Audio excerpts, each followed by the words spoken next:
Está começando Bendito Agro. Explicando o agronegócio e suas tecnologias de um jeito informativo e descontraído.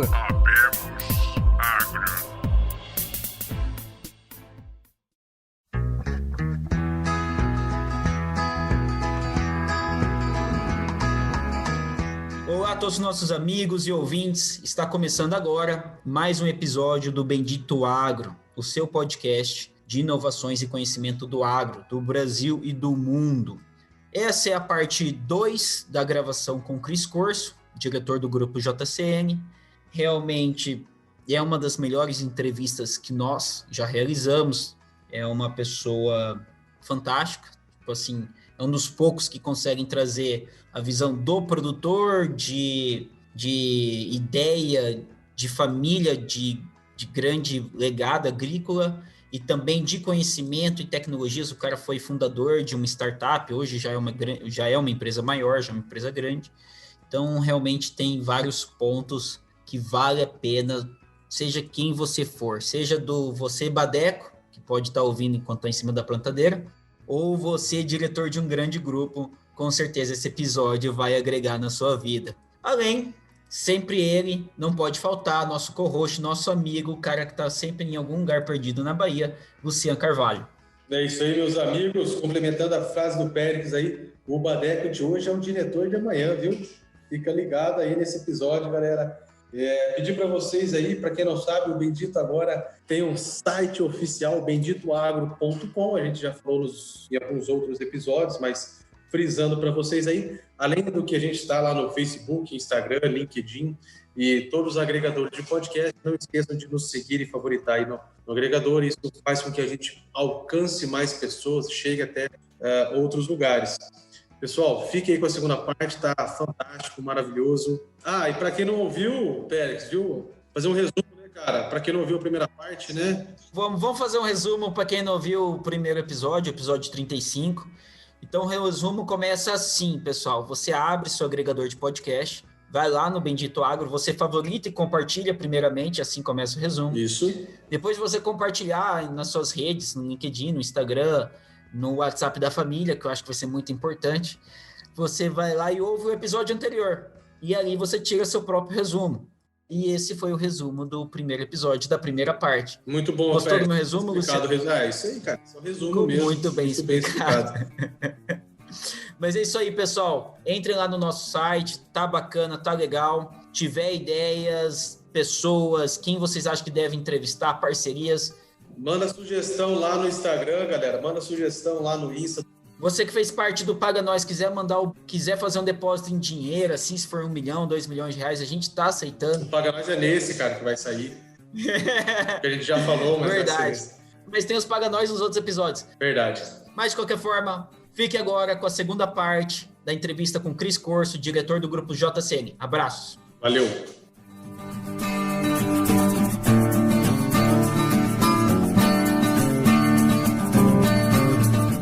Eu tenho 2 pontos, Cris, que eu acho que são fundamentais perguntar para você. Acho que são 2 perguntas totalmente diferentes. Acho que o Luciano depois pode fazer uma delas. Primeiro ponto, acho que você falou de ver o metro quadrado, mas o grupo JCN é um grupo grande. E como que é essa percepção sua de trabalhar o metro quadrado? E como que você vê, eu sei que o custo da terra hoje está bem alto, mas como você também vê a evolução em hectares? Você consegue ter essa percepção? Eu consigo interferir no metro quadrado do meu grupo, mas também consigo perceber que se eu tiver 10 mil, eu consigo perceber que se vale a pena eu interferir em metro quadrado, eu consigo, ou vale a pena eu comprar mais área. Vocês têm essa percepção hoje dentro de um grupo? Como que você vê isso?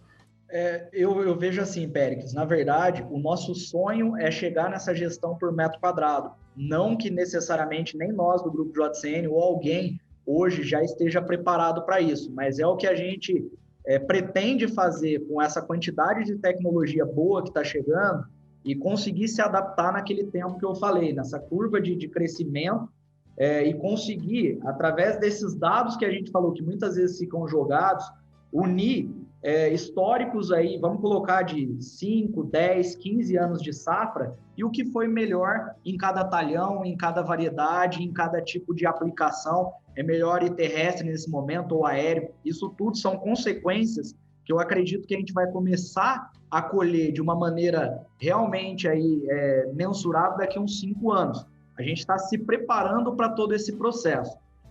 O que eu falo hoje, que a gente tem que ter essa visão, é a gente conseguir olhar que a nossa margem ela tem que aumentar ano a ano. Se a gente está produzindo soja, a gente quer ter uma produtividade maior, que a gente vem hoje no Brasil tendo muito sucesso com isso, produzir numa mesma área e sempre mais, seja pela parte genética, né, das plantas, seja por uma adubação melhor colocada, um posicionamento de determinados produtos, tudo isso vai impactar ali.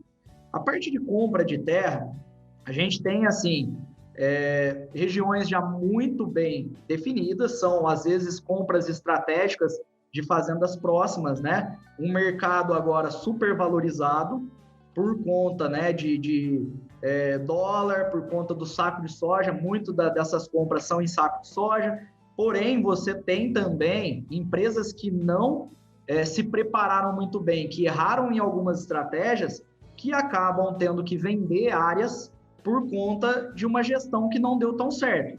Então, assim, existem áreas que são estratégicas, que você tem um custo elevado, tem pessoas precisando vender, que às vezes pegam um valor à vista aí, o cara está entregando e faz muito sentido. Então, assim, essa análise de é melhor eu melhorar aqui ou comprar terra, tudo isso é uma análise, uma avaliação de quem está no campo. Às vezes a minha realidade, a minha região ou o meu momento não é o mesmo de um outro produtor que está ouvindo aqui o nosso podcast e que vai ter uma percepção diferente. Então fica muito difícil. Qual que é o momento? Às vezes eu fiz um investimento de tecnologias ou de agregar no meu armazém, de melhorar, que, como eu falei, né, a minha algodoeira, alguma coisa nesse sentido, e esse capital não vale a pena eu me endividar para comprar uma área simplesmente porque ela está ali do lado e eu acho que eu vou conseguir fazer. Às vezes você vai fugir de um planejamento, você vai impactar diretamente a sua rentabilidade, a sua margem por um negócio. Porém, tem pessoas, e nós já aconteceu casos assim, de realmente falar, putz, vale a pena eu assumir esse risco, porque o negócio é muito estratégico e muito bom para mim. Por mais que isso vai acontecer, eu estou vendo que eu tenho uma perspectiva, né, de colher bem essa safra, uma perspectiva de um preço elevado numa soja e um milho safrinha.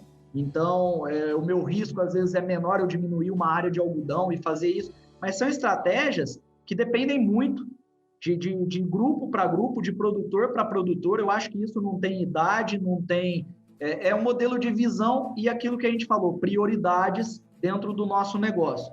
Eu acho que tem prioridades que devem ser básicas, que devem sempre ser levadas em consideração, como eu te falei, né? Qualidade de semente, qualidade de produtos que você vai utilizar, equipe que recebe bem, que é bem treinada, que tem qualidade de vida, que realmente vai trazer um retorno para aquilo que você está fazendo. Então, tudo isso é uma soma, é uma junção. Quem vai definir se você vai para o lado A ou para o lado B, como você falou, realmente eu acho que depende da pessoa, do gestor que está naquele momento. Não, fantástico, acho que respondeu muito bem a pergunta. A gente fez uma pergunta até um pouco parecida para o José Teodoro, ele foi CEO da Terra Santa, ele é CEO da Terra Santa antes da venda para a SLC, da incorporação, e a resposta foi bem parecida também. E a outra pergunta, que é uma grande curiosidade, eu lembro no passado, quando a gente estava trabalhando com algumas outras multis fora da Corteva, e acho que foi na Syngenta, eles comentaram que você fazia parte do membro de conselho. Acho que membro de conselho, você faz parte de alguns membros de conselho de multinacionais. E eu gostaria de perguntar para você, percepção de produtor, se você acha essa percepção das multinacionais bancarem o digital. Eu acho que assim, a gente sempre tem a percepção hoje de dentro da empresa, aqui como gerente da empresa, mas eu queria entender a sua percepção, quando você falava para a BASF, para a Bayer, para Syngenta, você citou todas elas hoje, e assim, como que é a sua percepção do que está acontecendo, do que você dá o conselho, fala assim, pessoal, não adianta você comprar um negócio por 1 bilhão se o negócio aqui na ponta está apoiando uma coisa muito simples? Essa seria a minha pergunta para você. Você como conselheiro, como que é essa, tipo, pessoal, não adianta gastar milhões de dólares, o negócio é muito mais simples para resolver, pode ser muito mais rápido. Essa é a segunda pergunta. Tá bom. Eu hoje sou membro do conselho Otto da Syngenta, né, dos produtores ali, e também do conselho Elo da BASF. Eu acho que, primeiro, né, só respondendo sobre isso, a formação de um conselho e uma multinacional, ela está aberta a ouvir os produtores, é muito interessante quando realmente ela quer ouvir, e não ela quer se aproveitar daquele momento para poder pescar algumas informações e, através disso, mudar uma estratégia. Nos 2 casos, eu tive, assim, a melhor das impressões, não foi uma reunião, não é aquele negócio marca só para fazer barulho, não, a gente tem encontros frequentes, em determinados encontros a gente fala sobre logística, determinados encontros sobre tecnologia, outros sobre qualidade nessa parte de semente, então assim, realmente eles reúnem todos os diretores, todos os gestores, vice-presidente, presidente, e escutam a visão do produtor por região, então você é um representante da sua região, você não vai lá para falar dos seus problemas, você vai para falar de uma visão geral do que poderia ter de melhorias e ganhos para toda a cadeia do agro, então isso faz muito sentido, e a gente, assim, conseguiu muitas evoluções e muitas coisas positivas que a gente viu, que às vezes eram decisões que eram tomadas ali dentro e que não tinha a experiência do produtor, que é o mais atingido ou que pode ter os melhores benefícios e ter uma percepção do valor do negócio. Eu vejo assim, Pérez, você falou às vezes da multinacional está bancando essa parte digital, colocar determinada ferramenta. Eu tenho um receio muito grande com relação a esse tipo de parceria, pelo seguinte, muitas vezes o produtor, quando ele ganha algo, ele não dá o valor que é devido. Então, assim, a partir do momento que ele realmente sabe que é um investimento, ele compra, ele não precisa trocar um maquinário, um trator, uma plantadeira, uma colhedeira quando fica mais velho. Ele sabe que é um investimento muitas vezes alto, mas ele sabe o retorno que ele vai ter. Eu acho que a fase de adaptação, até a pessoa conhecer uma ferramenta, você oferecer um piloto, e depois você ter uma área onde, olha, tudo bem, eu estou fazendo, você vai ter que dar a demonstração de valor, mas depois você vai fazer e vai me falar o que você tem de críticas, o que a gente poderia melhorar, o que você teve de ganhos, eu vou conseguir mensurar isso para você. Essa percepção do valor entregue, ela realmente tem que ter um trabalho diferenciado, e para mim é o maior desafio das empresas de agtech hoje, não só no Brasil como no mundo, tanto que nos Estados Unidos, o que a gente conhece um pouco do cultural é o seguinte, eles são muito difíceis para deixar você entrar e demonstrar valor, mas se você demonstrar, eles pagam rindo, coisa que aqui, às vezes, você está dando um retorno gigantesco e, em muitos casos, você não está recebendo 2%, 3% do que você está levando de lucro para essa empresa. E, às vezes, se você falar, olha, precisamos ajustar isso, você, às vezes, tem uma negativa. Então, assim, é cultural. Não adianta falar, eu sou todo lado do produtor e todo lado como um gestor de empresa de agtech, então eu sei como funciona, porque eu, quando vou negociar, eu também sou meio, não, vamos fazer assim, se não for, para nós não serve. Como eu citei, que muitas vezes a gente acaba, às vezes, não fechando com alguma empresa, mesmo acreditando no potencial, porque a gente não consegue enxergar que o valor tem um payback interessante ou que passa por cima desse custo inicial, né? Então, você tem outras prioridades, você acaba utilizando isso. Então, dentro de tudo isso que a gente fala, né, da parte de você conseguir essas empresas acreditarem em uma ferramenta, o que eu acredito? Acredito num mercado que precisa ser moralizado, a gente precisa realmente valorizar patentes, ideias e registro de software. A gente tem no Brasil, principalmente, é terrível a legislação em cima das nossas tecnologias. Eu imagino um Bill Gates aqui no Brasil, quando foi fundar a empresa dele, com o mercado que a gente tem, entendeu? É muito mais fácil para uma outra empresa falar, putz, o negócio dele está dando certo, vamos copiar e vamos colocar como um concorrente no mercado, do que realmente, olha, você faz bem feito isso aí, eu vou focar no que eu sei fazer bem feito, vamos integrar. que é o que realmente eu vejo hoje das multinacionais. Elas vêm se aproximando de algumas tecnologias que elas acreditam. A gente, no futuro, vai ter uma plataforma mãe, então vamos imaginar que seja um iOS, que seja um Android e vários aplicativos que fazem sentido, mas esses aplicativos conversando. Porque o futuro da tecnologia não podem ser ferramentas isoladas, tem que ser ferramentas que conversam entre si e que levam a algo que vai estar sempre tendo uma melhoria. Quem tem tempo para copiar, não tem tempo para realmente aperfeiçoar aquilo que faz.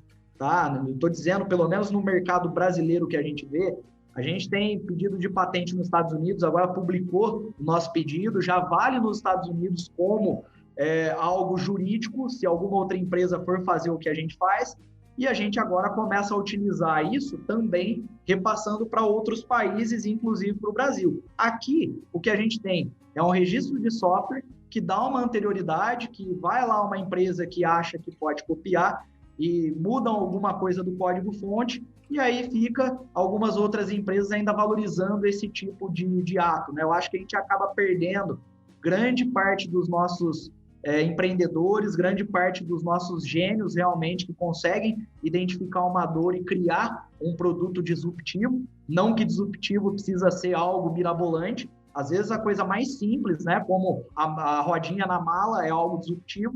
Então, você conseguir trazer isso para a realidade, a gente ter essa valorização do nosso produto, né, dessa parte de pioneirismo, e realmente ter a conscientização dessas multinacionais, porque o que elas carregam?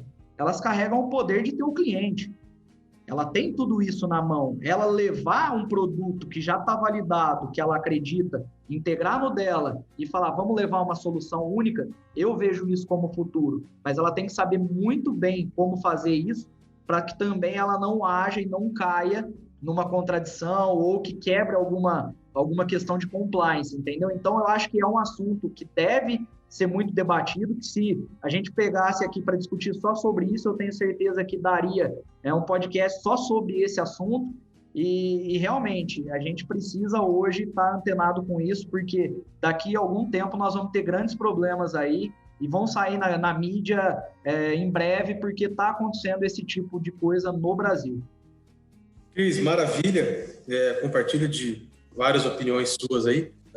Queria comentar, trazer um pouco aí à tona aí, algo que você comentou agora sobre as plataformas se conversarem, sobre uma plataforma mãe, uma plataforma integradora das coisas. Eu tenho recebido aqui algumas empresas que têm ali Power BI, que tem um painel de integração e que o cara consegue jogar 5, 6 ferramentas lá dentro. Eu acho, até onde eu fui, até onde eu conheço, tem algumas empresas já fazendo isso. Porém, hoje, inclusive, eu conversei com uma, ele me mostrou um painel assim, sensacional. Numa tela ali eu conseguiria ver o meu software, minha plataforma de clima, de monitoramento de praga, minha telemetria e tudo mais. O problema é que eu não consigo fazer a gestão de nenhuma por ali. Então, é uma plataforma que traz aquelas informações, é um painel bacana para mim visualizar e conseguir enxergar todas as minhas informações, mas eu não faço essa gestão. Então, muitas plataformas hoje já estão aí com um API aberto, né? Só que ninguém faz, ninguém gera. A Perfect, quando foi criado, vocês não pensaram assim, vamos fazer esse botão desse jeito, vamos fazer o layout desse jeito, que vai ficar mais fácil a gente fazer a integração com a Syngenta Digital. Não, cada um faz dentro do ideal, dentro daquilo que acredita, buscando resolver o problema, resolver a dor para qual foi proposta a sua existência.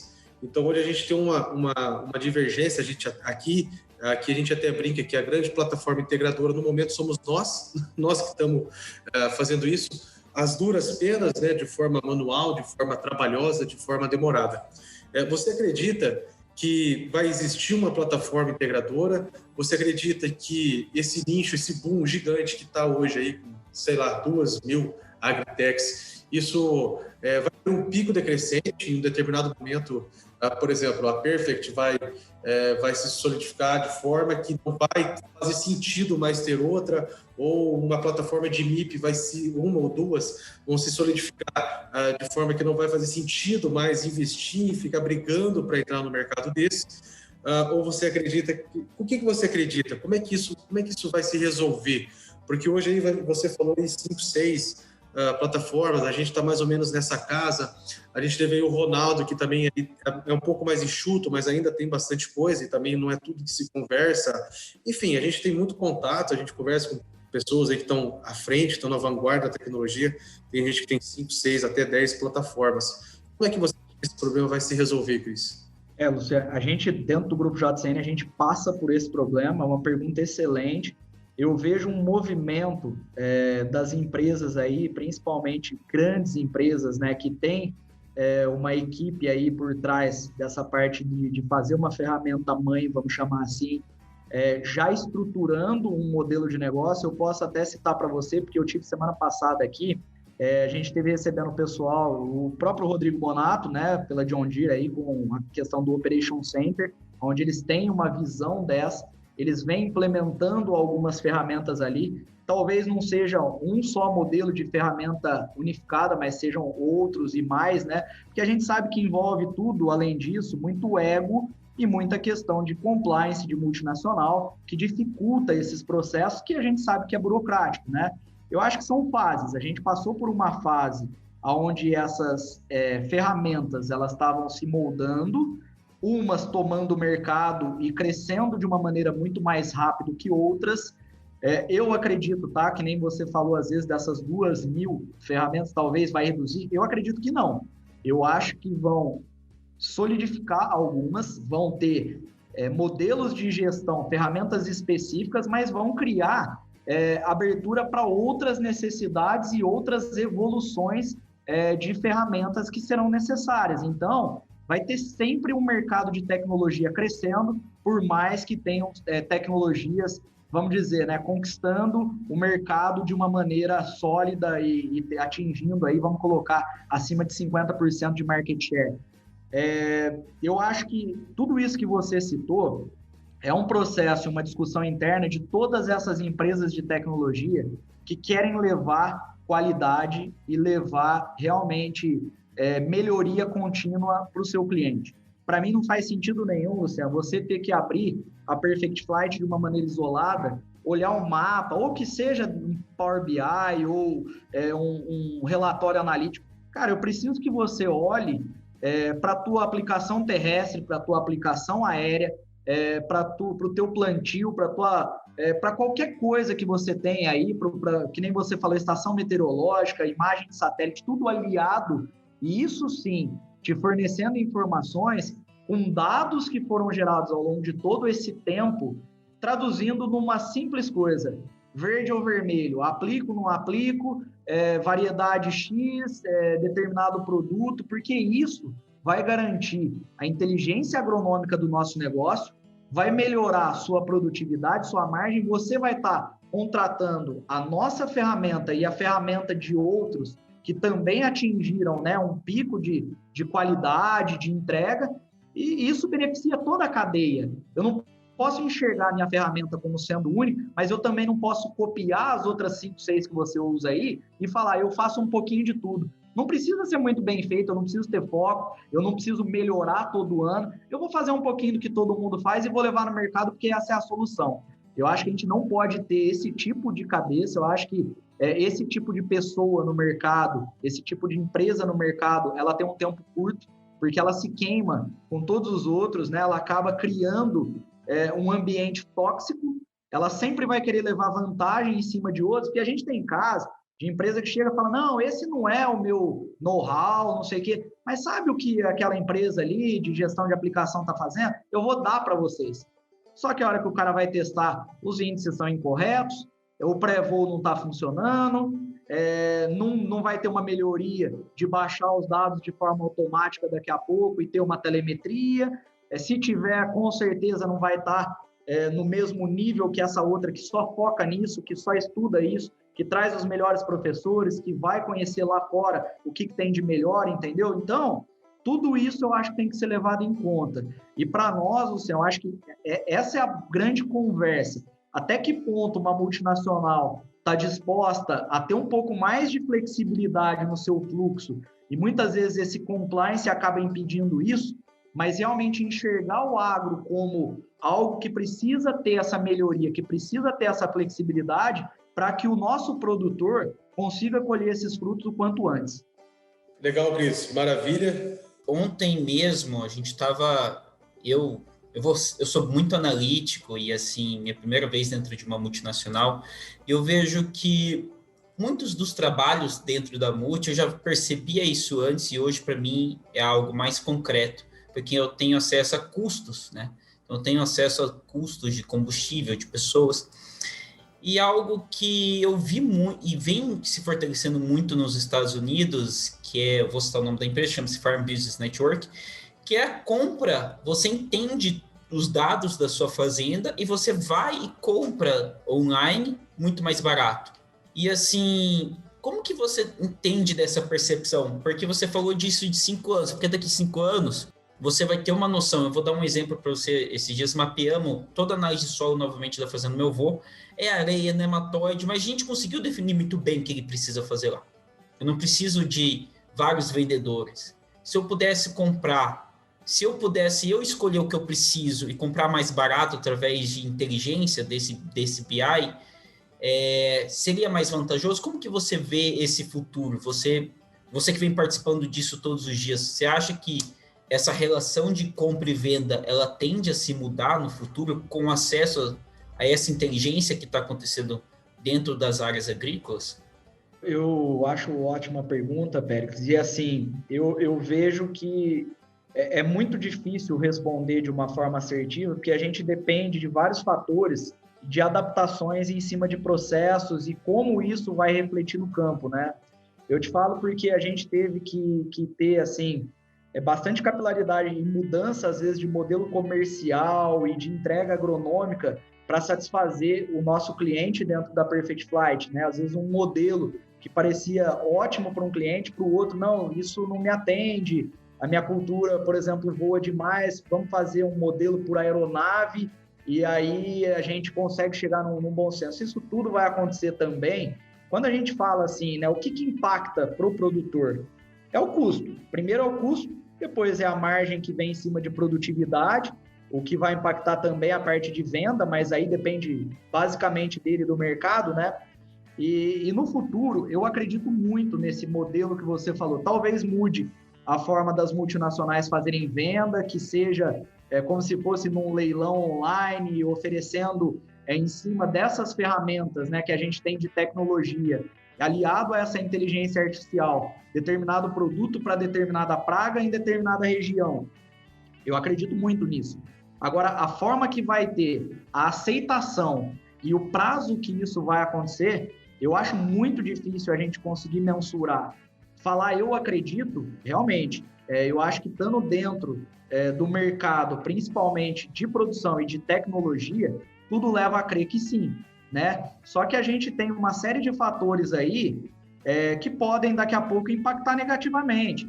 Vamos supor, a gente sabe como que funciona não só o ego, mas a privacidade de preços dentro de uma empresa mega dentro do mercado, as chamadas companhias agrícolas.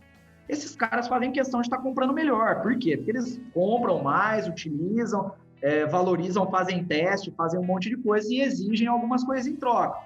Quem vai atrás e realmente quer pegar carona nesse rabo de tubarão aí, ele acaba sempre buscando a melhor opção. Se dentro dessas plataformas conseguir atender essa demanda e deixar todo mundo satisfeito, perfeito. Se criar algum tipo de rusga, né? Ele ter ali uma visão de que ele pode tá enxergando um valor que a empresa tal está pagando, o outro gerar um estresse dentro da multinacional e não foi aquele mercado assertivo, realmente pode ter um peso negativo e voltar tudo do jeito que era. Eu particularmente não acredito, eu acho que, como eu falei, né, essa parte do conselho das multis estarem ouvindo produtores, sabendo essa realidade, conseguindo montar a melhor estratégia para levar não só produtos, mas tecnologia para o campo, isso aí vai ser sanado antes de criar um problema para o produtor.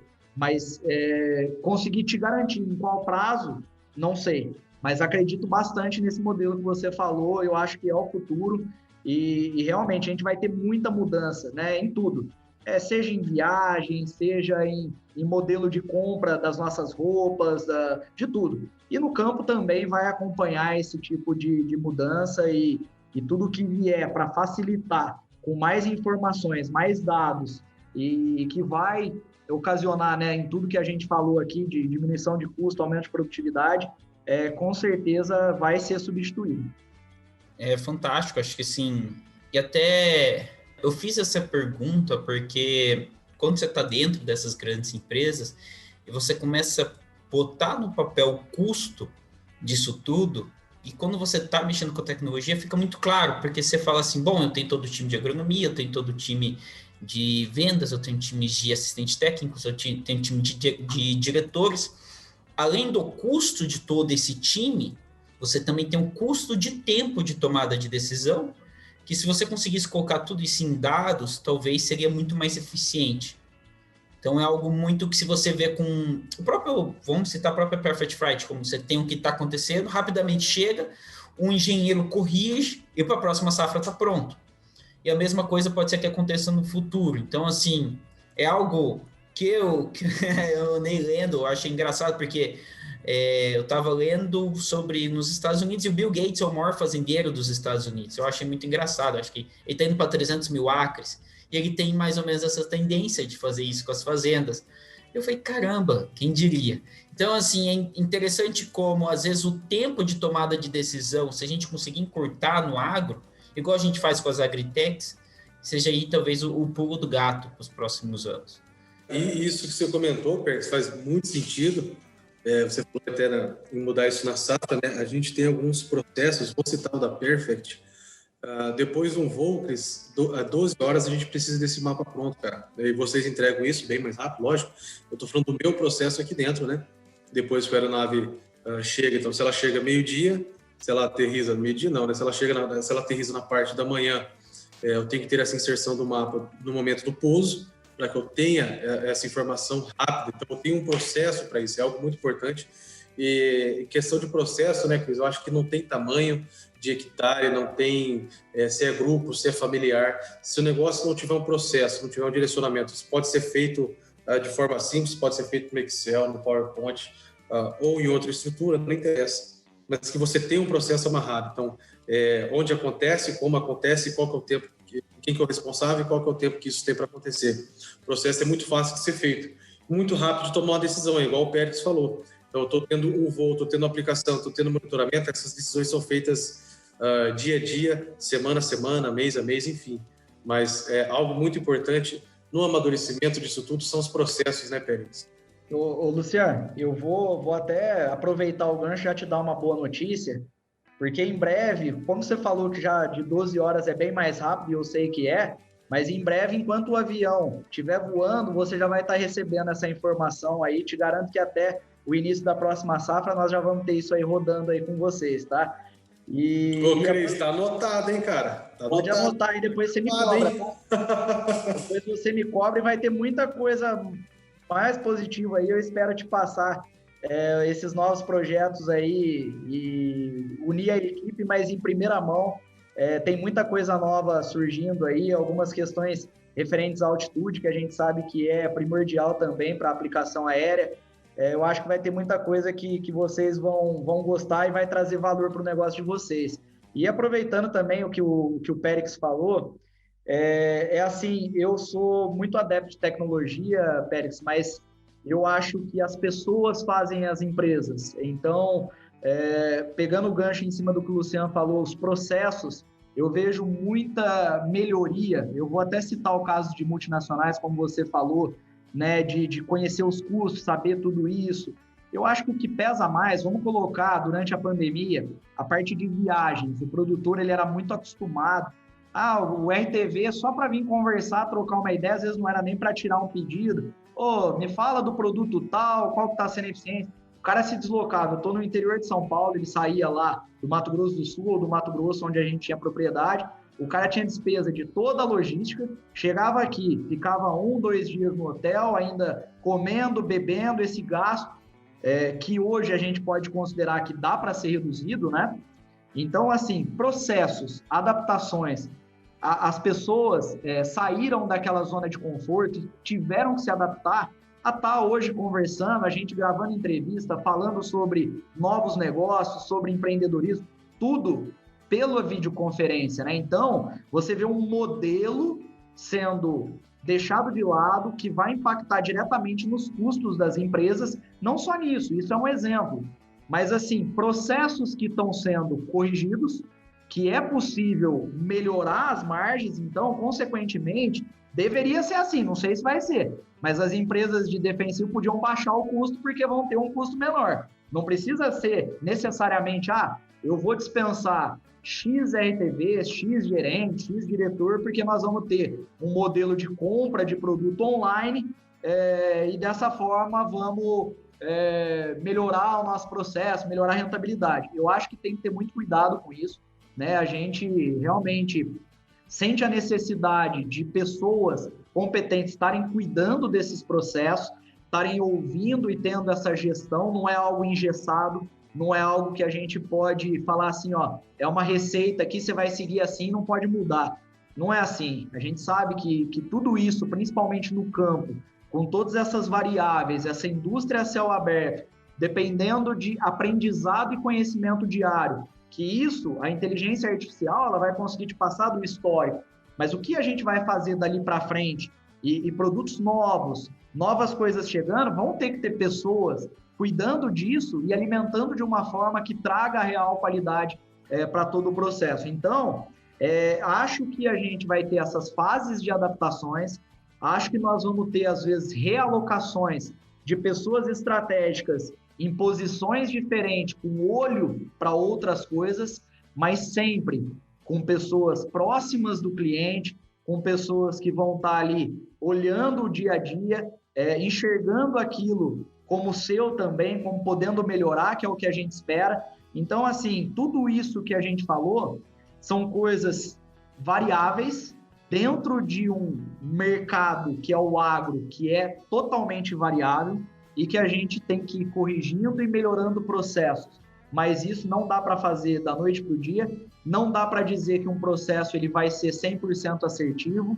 A gente sabe que determinados clientes precisam de customizações, precisam de melhorias, porque respondem, por exemplo, para empresas no Japão, para empresas na Austrália, para empresas no Reino Unido, e assim vai. Então, esses processos precisam ser construídos e acompanhados de perto e sempre serem valorizados. Então, eu acho que com tudo isso e uma visão de bom senso e sempre procurar ter essa mentalidade para frente e melhor, aí sim eu acho que a gente aprende todo dia e ensina menos, porque tem muito professor de Deus que eu acho que está esquecendo um pouquinho de olhar para o lado e falar, olha, o que o meu vizinho tem feito de bom, o que a gente pode melhorar diante de processo, né? Eu nunca citei isso, vou falar para vocês a primeira vez. O Blairo Maggi teve, visitando as nossas áreas, assim, foi um prazer imenso, ele, o Pedro Valente. Vamos trocar experiências. Você imagina que uma empresa do porte da Amage, com tudo que eles têm de processo, de coisa, o que vai fazer ali, olhar a gente que é formiguinha perto dos caras, que tem um processo de gestão, de tudo, absurdamente, mas não, alguma coisa vai lá, olha, chegou na algodoeira, tinha uma briquetadeira lá que pega o resto, né, a sujeira ali, os resíduos, e faz, a gente aproveita, coloca para o gado, usa na parte de silo para lenha, e a gente ainda deixa ela mais limpa. Ele ficou maravilhado, e assim, ele só nessa visita, o que ele passou para mim, para minha equipe de conhecimento e de coisas que eles estavam fazendo ainda em teste, e a gente troca hoje, mas o que é o conceito que eu estou querendo chegar de falar? Não importa o tamanho, é um cara que está lá, independente, foi ministro da Agricultura, foi governador, tem a sua empresa que fatura bilhões e está indo aprender todo dia, está indo olhar, tem muito mais para ensinar, mas de uma forma ou de outra acabou pegando alguma coisa ali que seria bom, trocou alguma informação que ele pode, às vezes não é nem o que a gente está fazendo, mas ele teve uma ideia vendo alguma coisa e realmente ele vai ainda dar um processo de melhoria contínua na operação dele. Então, tudo isso eu acho que acaba... O pessoal da Terra Santa também esteve visitando, e assim, a gente visita os nossos vizinhos, a gente visita a SLC, a gente visita os Chilatra, então a gente troca essas informações e reúne para ouvir o que está dando certo, o que não está dando certo. E a gente precisa realmente unir a classe agricultora, unir esses produtores e conseguir adiantar processos, coisas que poderiam dar errado. Essa troca de informação me valeu quanto, né? Às vezes uma troca de informações de 10 minutos te rende uma economia de vários R$1.000. É isso que a gente precisa, aprender mais, escutar mais e às vezes falar um pouquinho menos. Não tem nem comentário. Você tem algum comentário sobre tudo isso, Luciano? O que você finalizou aí, o Cris, ouvir mais, falar menos, né? Uma vez o Péricles me disse, eu não sei se ele lembra disso, uma vez o Péricles me disse, um ditado, né? Mas foi ele que me disse, que de vez em quando é muito bom ser o mais burro da mesa. E eu acho que casa bem com isso aí que você falou. Esse é o meu maior prazer, viu? Eu acho que o mais burro da mesa aqui hoje sou eu, viu, Péricles? É nada. Acho que sou eu. Bom, acho que vou dar um pause depois desse grande ensinamento. Pessoal, compartilhe, curta. Acho que assim, a gente não cobra nada, a gente não tem marketing, a gente não tem nenhum sistema de monetização, só de investimento. E é um grande prazer quando vem pessoas igual o Cris Corso, teve outros grandes professores, pesquisadores também que vieram, que deram aulas fantásticas. É muito bom se vocês puderem compartilhar com o seu amigo produtor, aquela pessoa que quer ter uma ideia do que está acontecendo, do que é um legado, do que é parar para aprender. Então, esse é um episódio para aquele que está no campo e quer entender e quer aprender. Então, peço a todos, compartilhem com seus amigos, com o pessoal que está, como eu brinco, né, lavando a louça, dirigindo até o campo. Então, o pessoal fica brincando que eu falo que eu que lavo a louça lá em casa, a mulher que manda, mas é verdade.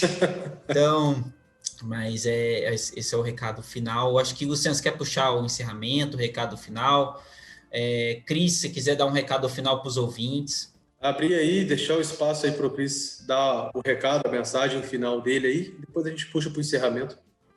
Meu recado final é só agradecer a vocês. Eu acho que a iniciativa é o que a gente precisa e levar para o mundo, né? Eu falo que a gente erra muito na nossa comunicação do que a gente faz e faz muito bem feito, que é produzir com sustentabilidade. Eu acho que se o governo, né, de uma maneira independente de partido, independente de quem está ali, ouvisse bastante os agricultores, a gente conseguisse levar para o mundo de uma forma onde a mídia realmente conhecesse o nosso trabalho, o que a gente busca e faz muito bem, né? Eu vejo que poder levar esse conhecimento, essas informações, essa troca de experiências, eu acho que vocês tiveram vários episódios, eu tive o prazer de ouvir grande parte deles e sempre a gente pega ensinamentos e uma missão, um legado que acaba ficando.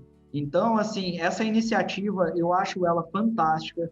Eu acho que cada um dos agricultores, não só os que escutam, mas aqueles que deixam de escutar e que deveriam estar escutando, vocês estão deixando um legado para a agricultura que tem que realmente ser valorizado, tem que ser muito divulgado, a gente começar a trazer assuntos realmente que valorizem tudo isso que a gente faz de bem, de soluções que agregam para o produtor, que agregam para o mundo, porque nós estamos levando alimento para o mundo e de uma forma que muitas vezes nós somos penalizados, nós somos arrebentados, massacrados, que não é justa.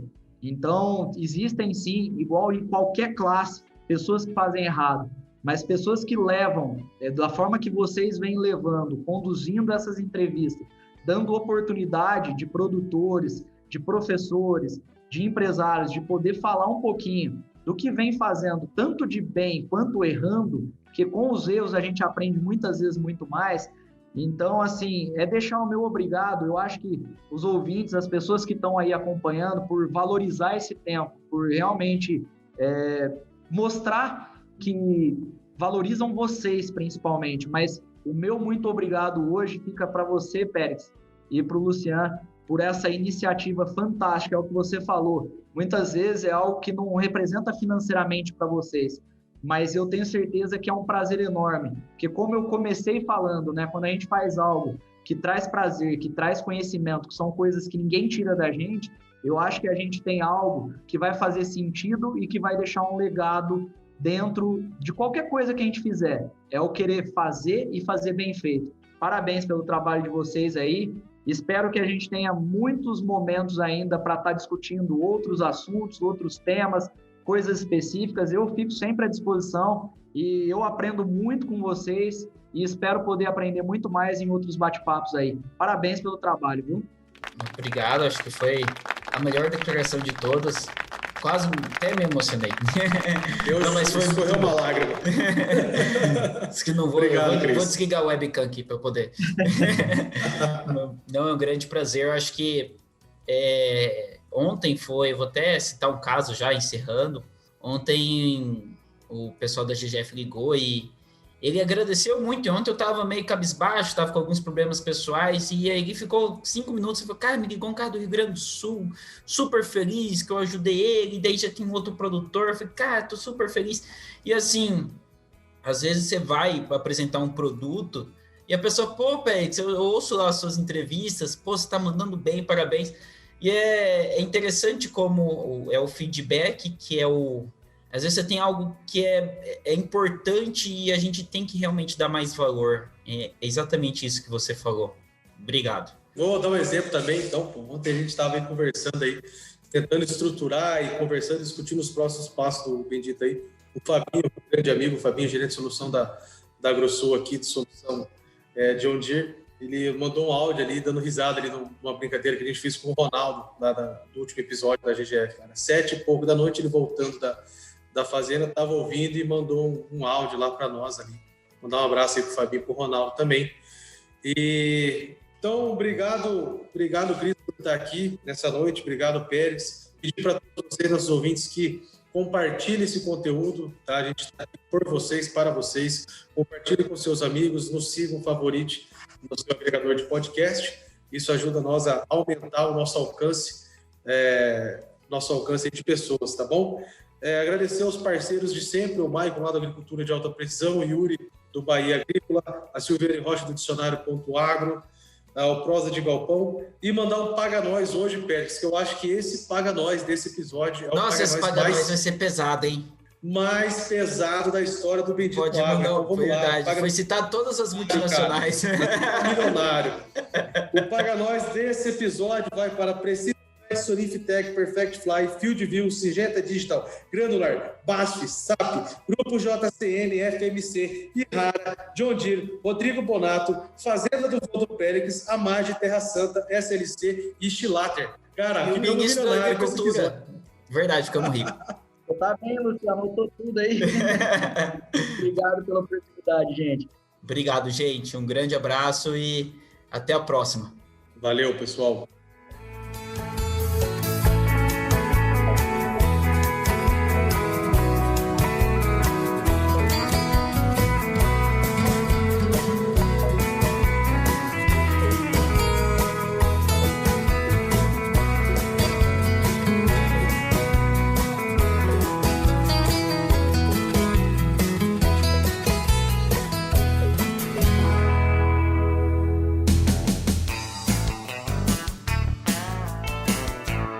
Você ouviu Bendito Agro. Acompanhe o nosso programa nos principais aplicativos de podcasts e fique por dentro das tecnologias envolvendo o agronegócio.